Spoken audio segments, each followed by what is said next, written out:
only do that like once a day. Good thing I nailed it on the fourth try. But I'm very excited because today I'm presenting the first part in a multi-part series on the one, the only, the foot of Gork and Mork, Ghazghkull Mag Uruk Thraka. Starting with the face, and this is advanced material. We have already covered wet blending, layering, edge highlighting, so we're compacting that all together in one power fist. Let's get into it, get your brushes, and lose all fear. Oh yeah, the footage you are watching has been sped up 250%. So, let's take a look at these colors. After assessing the dimensions of the boss man, we've got black, coal black, Ordic olive, sulfuric yellow, Kato red, guncore brown, Vallejo buff, as well as titanium white. I'll list the colors below. We'll kick things off, firstly, just a nice all-over coat of Ordic olive. Swish that in place. Be a nice foundation to wet blend on top of. I'm sure I don't need to explain the intricacies here of base coating a model, but I'm watching the footage along with you. I'm also going to take this chance to work on his inner mouth and tongue area. Just a little Kato red combined with coal black, and then I tap some Vallejo buff on the tongue, and the Vallejo buff will be tapped on them teeth as well. We'll tap in his eye, pull a little piece of stray hair off my brush. Not too shabby. I'm going to have to pull him off screen a minute here and just give him a blast of that old Conair Pro 1200. Dry enough. It's kind of gummy, but that's okay. Just lay down some more Ordic olive, and I'll be wet blending coal black into the shadows. Look at those high cheekbones. Beauty is in the eye of the beholder. Get the lower part of his neck and all these divots. He is jacked, so you want to pull out all those neck details. Yeah, that's what we'll call it. You can see just a real kind of general pass there, just getting my main shadows established. Then I'll be taking some of that Ordic olive, a little bit of sulfuric yellow. Once again, applying the tones to those high cheekbones. Beautiful. Love you, Gazzy baby. And we'll get the more highlights laid in place, just the upward facing areas. You know the score by now. This is advanced. Switching over brushes, I'm going to use my size 1 from Monument. Do a little micro blending on all of his tusks, teeth, or teeth. Doesn't matter what you call them, they pierce flesh just the same. But you can see I'm establishing another quick gradient there as well. Now we'll pull some black into play. It's got a little of that famous black and tan. Sweeping that into the lower portions of the tooth. I apologize, the footage is a little off to the side. I've got my camera zoomed in very far so we can display this model. Don't want to miss any of these lovely details. And I'm picking out the lip as well with coal black and Kato red mixture. I don't want it to look like he's just smeared some lipstick in place, but I do want to add some subtle hues, add a little, make him look alive by adding a little red into his flesh tones. Now we've got that Ordic olive and yellow mixed together. I'm just applying a layer of highlights one more time. Definitely paying attention to the face forward area of the model as the rest of it's kind of deeply tucked into his armor.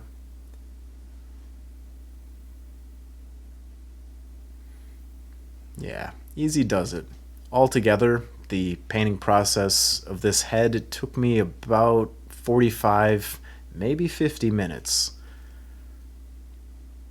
Gotta love that sped up footage.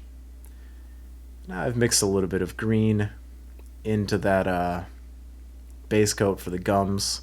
So we've got Kato red base, coal black, a little Ordic olive. And then I've added some black to that, and it's hard to film the inside of a mouth, which is why I failed at it. But I just tapped that along the inside of his cheeks, it's pretty much covered up with the shadow from the lamps, but it's visible to me, those inner areas, if I'm looking inside of his mouth. And I also take a little coal black combined with regular black, and I'm adding to these deep crevices on the face. I mean, Ghazghkull is old. In orc terms, he's probably at least 25, which is very old for an orc. And they don't use moisturizer, so I want to really accent all the cracks and depth. And the face is, of course, a very important focal part of the model. Adding a little white now into that sulfuric yellow and Ordic olive mixture, covering a little bit less of what I've done.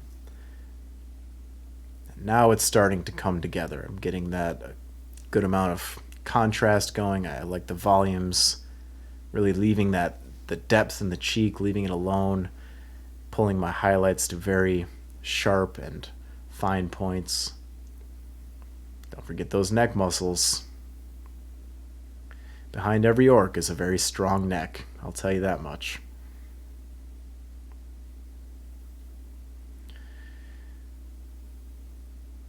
And yeah, just adding to the textures now.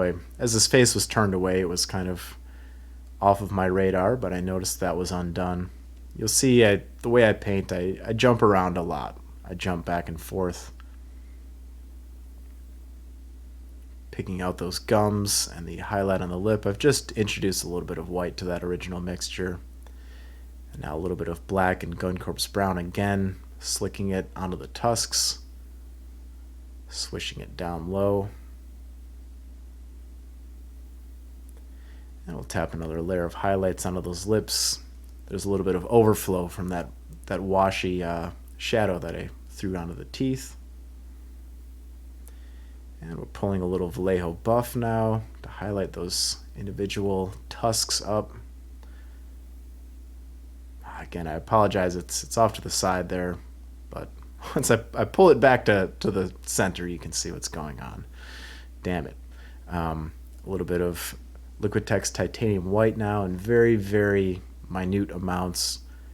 I really want to maximize the contrast here.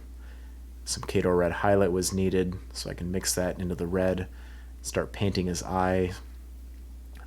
Very similar to that video we did on Sir Galahad, where we're going for a gem effect. So ordinarily I'm highlighting the upward facing area, reverse the highlight, bring it up to black on the very top and a bright orange at the bottom, and then that tiny dot of refractory light will come into play. Before I do that, I'll start the base coat on the little power cable, so while that's drying, then I can jump back to another part of the model. And oh boy, the larger the face, yet still the smaller the eye. So a little tricky to get in there, but you can see, the power of the wet palette. I may have ran a bit of that eye color onto his cheekbone, just reapply the highlights, and I'm giving it another all-over pass, pulling across some of these stitched up crevices. He is a patchwork of a man orc. A little bit of guncorpse brown and black. That'll be the color for these stitches that are just left in. Just keep that body held together. Honestly, I would like some of these permanent stitches as well. I feel like it would add to my own personal strength. But that's another video. We'll take some coal black and just make sure that those lines are well defined. Get deep into those crevices. I also want to pull a little bit of irritation in play. So some Khador red and coal black. Heavier on the Khador red side, but as everything is so much tugging and screaming in war, so we want to make sure that everything is very well accented. And now that the switching down to that double O, getting real fine. Now I have defeated that eye, and we'll get a little highlight on the bottom of his targeter. That's an old school term these days. And highlighting those stitches up just a little bit. A little more guncorpse brown brought into that black and guncore brown. I keep saying corpse and core. Bear with me, please. Promise at the end of this, the names of these colors won't matter. Seeing is believing. And I also want to highlight those irritated areas a little bit. So I've introduced just a little more white into my original mixture. Back to the old size 1. Keep base coating that yellow. Throwing yellow on top of black is going to take a few layers. I also realize I want some bloodstone, kind of a terracotta tone. That'll be give me a nice warm yellow. If I would mix black into it, I'd get kind of a greenish, more darker version. But since there's so many dark colors at play already, I'm going for a warmer tone. And we'll just very gently sweep some thin layers on top of that power cable.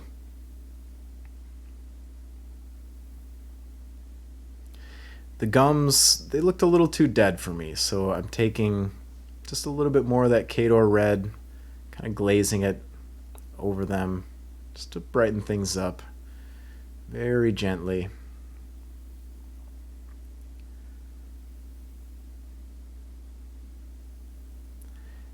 Pop those highlights in once again because everything has been kind of subdued.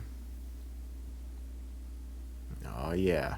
Again, avoiding that Crayola lipstick red, a nice, more natural tone. And another round of highlights here. Again, that's Ordic olive, sulfuric yellow, and titanium white. Sticking to that rule of 3s so everything is nice and saturated at the end. I'm just glazing a little bit of red over his face. I want it to look flushed.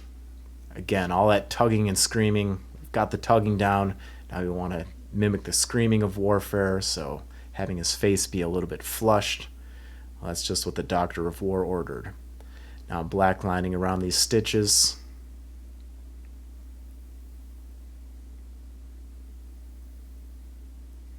Highlighting those stitches.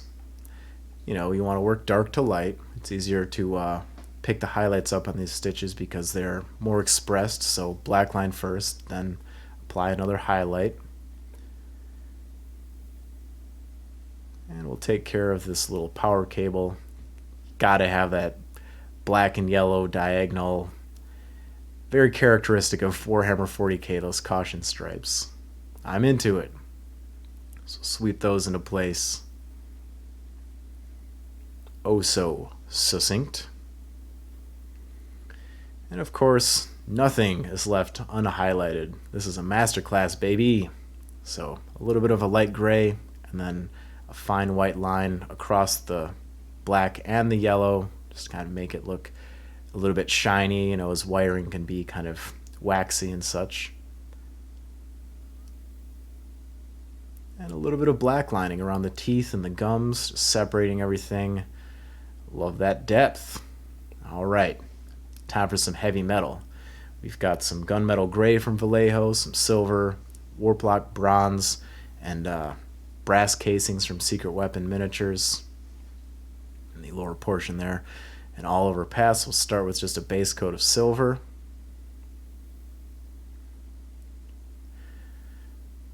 Love the shiny.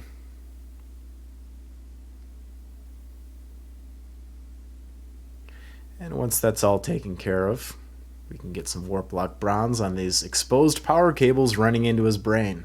Totally normal thoughts, I'm sure.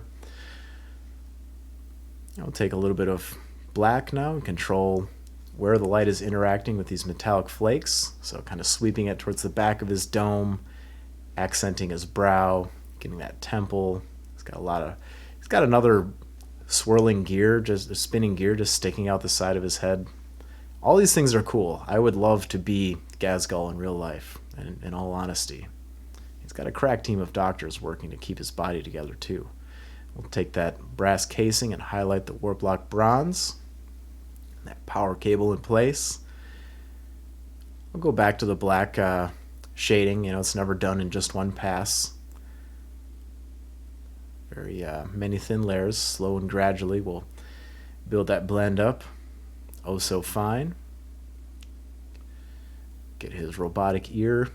And now some of those final silver highlights. I will be adding some rusty tones onto this, but to maintain the same level of intensity as all the rust that'll be on his body, I'm going to save that for another video down the road.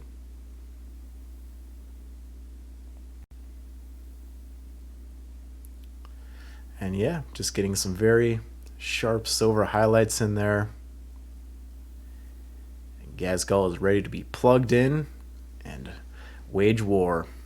And there he is in all of his green glory, tugging and a screaming and a tugging. Please let me know your thoughts down below, any questions, any comments. I want to hear from you. Thank you for supporting this Patreon. It means a lot to me, and I'm very excited about the ground we'll be covering going forward. So until that time comes, never forget, we have a world to paint. Wow!